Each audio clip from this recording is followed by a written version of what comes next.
এক মুষ্টি মাটি হাতে নিয়ে দোয়াটি পড়ে যেখানে আপনার ব্যথা হয়েছে সেখানে মালিশ করে দেন, সাথে সাথে ব্যথার স্থানে আর ব্যথা থাকবে না। আমার আল্লাহ পরিপূর্ণ সুস্থতার নিয়ামত আপনাকে দান করে দিবেন। মনে রাখতে হবে, এটা আমার কথা নয়। আম্মাদার আয়েশা সিদ্দিকা রাদিয়াল্লাহু তাআলা আনহা বলেন, রাসূলের কাছে যখন কোনো ব্যক্তি যখন আসতেন, আসার পর যখন ব্যথার কোনো কথা বলতেন, আম্মাদার আয়েশা বলেন, আমি প্রায় সময় ম্যাক্সিমাম সময় আমি দেখতাম নবীজি জমিন থেকে এক মুষ্টি মাটি নিয়ে একটা দোয়া পড়তেন। সেই দোয়াটা পড়ে যেখানে ব্যথা হয়েছে সেখানে এইভাবে মালিশ করে দিতেন, সাথে সাথে তার ব্যথাগুলো আমার আল্লাহ দূর করে দিতেন। কিন্তু বন্ধু, আমাদের আজকে কেন কাজ হয় না? আমরা তো সেই রাসূলুল্লাহর দোয়া পড়ে আমরা জারফুক করি, আমাদের কাজ হয় না কেন?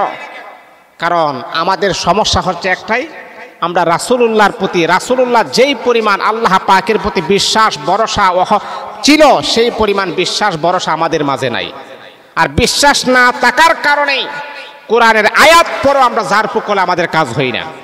এই যে দেখুন, মুসা আলাইহিস সালাতু ওয়াস সালাম, সামনে বিশাল বড় নদী, ডানে বামে পাহাড়, পিছনে শত্রু, কিভাবে রাস্তা পার হবে? আর কোনো রাস্তা নাই, সামনে নদী দেখা যায়।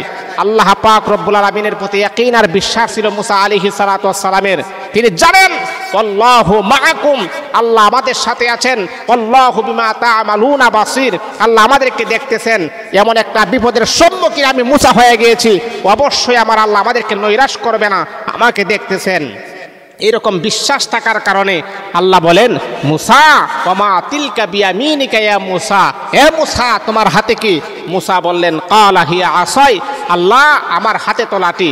আল্লাহ বলেন, মুসা হাতের লাঠি দ্বারা এই যে সামনে নদী দেখতেছো, আঘাত করো। আঘাত করার সাথে সাথে আমার আল্লাহ নদীর পানিগুলাকে সরাইয়ে দিয়ে সুন্দর রাস্তা আমার আল্লাহ করে দিয়েছেন। কেন? কোন কারণে? একমাত্র ভরসা আল্লাহ পাকের উপরে থাকার কারণে। আমাদের ভরসা নাই।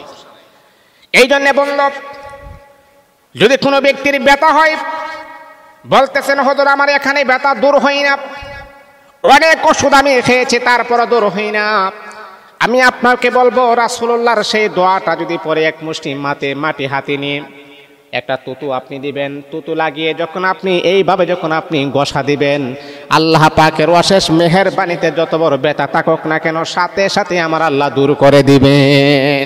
দোয়াটি হলো, বিসমিল্লাহি তুরবাতু আরদিনা বিরিকাতি বাজিনা ইউশফা সাকিমুনা বিইজনি রব্বিনা।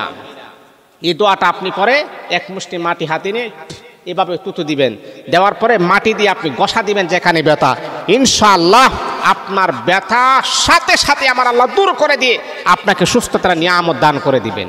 এই নিয়মে আপনারা আমল করেন, ইনশাআল্লাহ প্রতারিত হবেন না। আল্লাহ পাক কখনো বান্দাকে ধোঁকা দেয় না।